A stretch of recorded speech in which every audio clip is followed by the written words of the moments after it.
Hello and welcome to the 22nd video lecture of Services Marketing Semester 6 model number 3.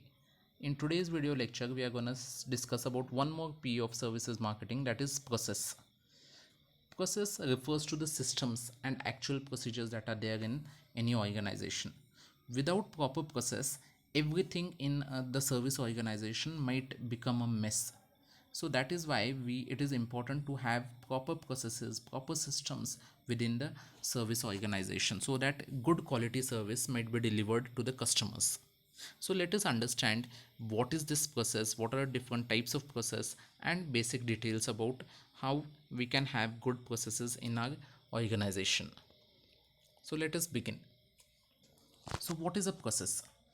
Process in services refers to the actual procedures, mechanisms, and flow of activities by which the service is delivered, the service delivery, and operating systems. That is, the actual procedures, the actual mechanisms, and the actual flow of activities which are there. It can be a flow chart also, it can be an algorithm also. So these are the things, that is a stepwise, whatever you note down, that first step will be this, second step will be this in services. So these are nothing but processes. It's basically a blueprint about how the services will be delivered to the customer, how they will be given to the customers. That is, once the customer comes in, or before coming in itself, how to approach the customer, how to fix his appointment, how when should we call them, once he comes, what will be the thing that he has to do or he is supposed to do, who should he meet, then what will happen, then what will happen. So all this stepwise thing, that is the flow of activities, the mechanisms, the procedures that are there, become part of process. Now, in fast food outlets, for example, the process comprises of buying the coupons at one counter. You might have seen it in KFC. So you buy the coupons at one counter and pick up the food against that at another counter. Or some of the darshanis also which are there in Belgaum. So that also work on the same thing. You pay money, then you pick up a coupon, then you give that coupon to someone else and pick up the food. So this is how normally it happens.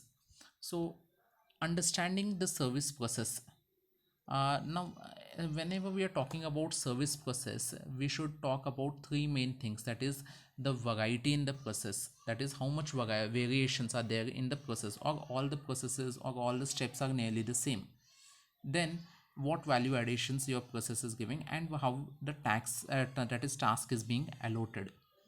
Now when we are talking about variety in processes, process variety has implications on cost, complexity, and flexibility of operations. That is, if we want to introduce variations in the process, for example, one person is given one type of service, again based upon the needs of some other person, we are giving him little different, that is little variation of the service we are giving. Then the third person is getting again a different variation on the service based upon his liking, so his likes and dislikes.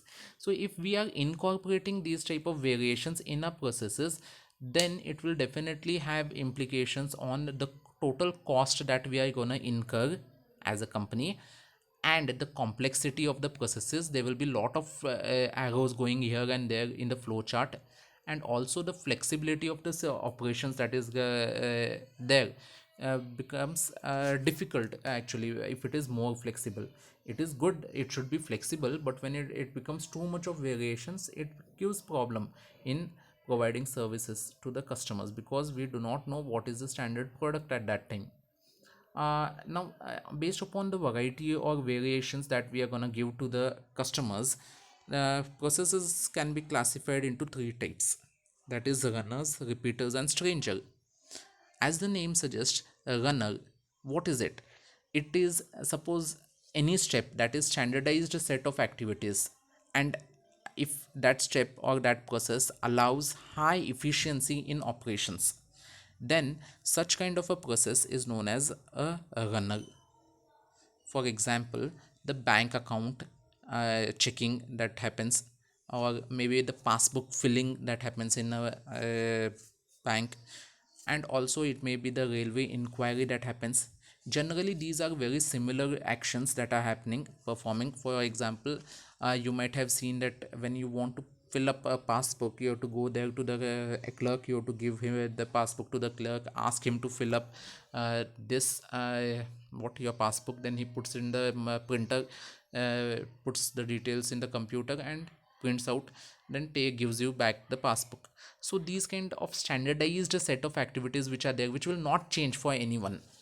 Everyone will get same type of printing, same type of this activities that are there. So everyone will get same type of services. So in such kind of processes, these are known as runners. One thing that we have to understand, that whenever we have such kind of runners, we can replace the human with machines. That is what you can get to see with the ATMs, then the CDMs, and also the passbook printing machines of the bank.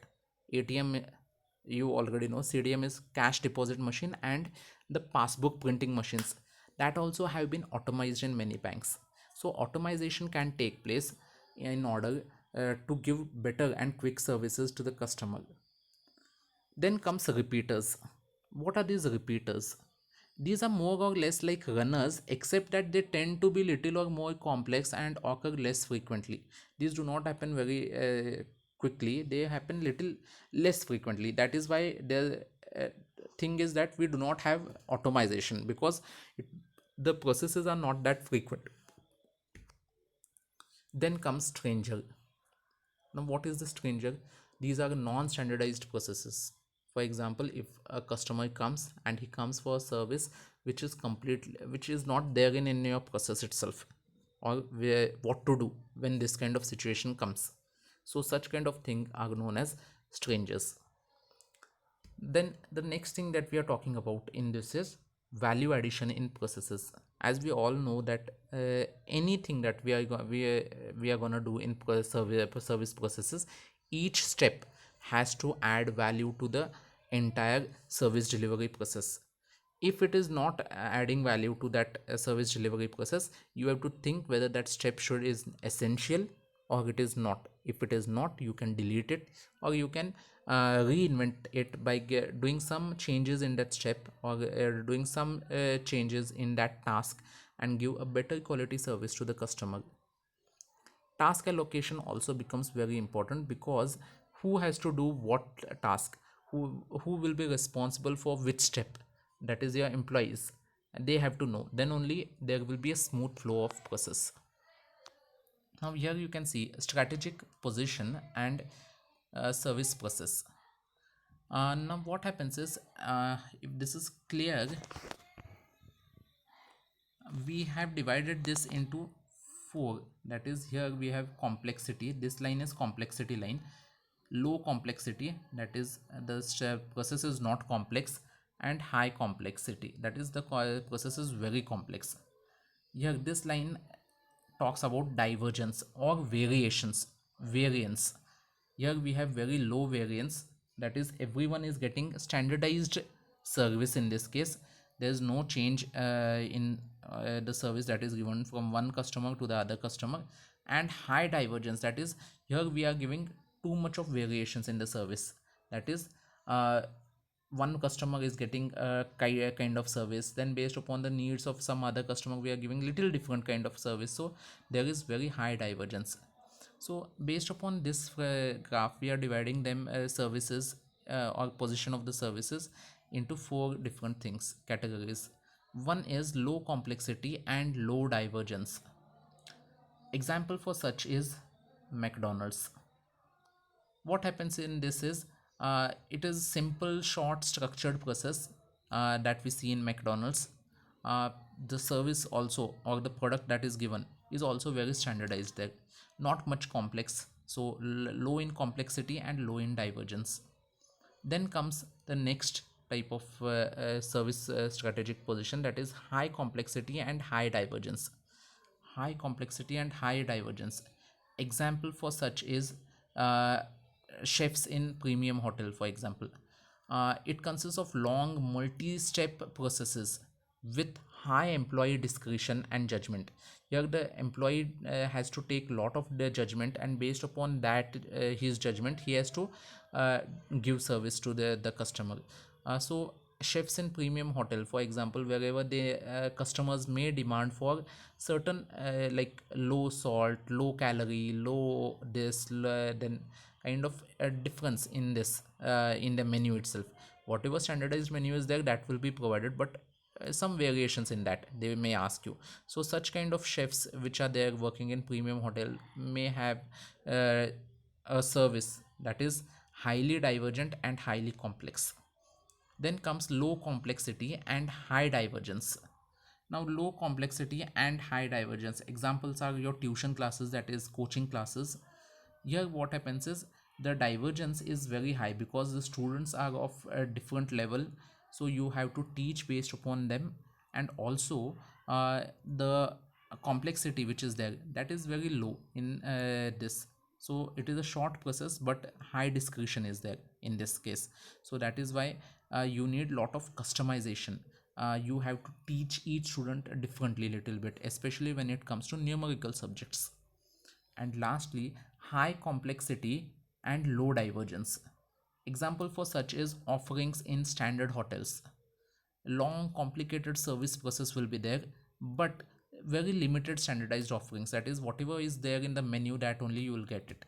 So such kind of four strategic positions of services processes we can have. Now if we see the service process matrix, again one more matrix I'm giving here. We can divide the services based upon capital intensive and labor intensive. Now what are these capital intensive and labor intensive? Capital intensives are those services where you have lot of machineries installed, you have spent lot of capital initially to begin that this say service. For example for such is you can uh, say airlines, hotel, that is a big restaurant. So you need to have lot of money being spent initially for the machineries, for the furniture and everything, so that is why it is capital intensive. Then comes labor intensive, that is labor intensive. You do not spend much on this money to start the business, but you need lot of people and lot of thing, that is the quality of the service that is delivered to you, delivered to your customers, depend upon the work of the employees. So you are more dependent here on the employees in this, and here you are dependent on your machinery more. So that is the difference between capital intensive and labor intensive. Here standardized service and customized service. So whether you are giving standardized service, that is one type of service to everyone, or you are providing customized service, that is different type of services to different people. So based upon this you can classify them as service factory.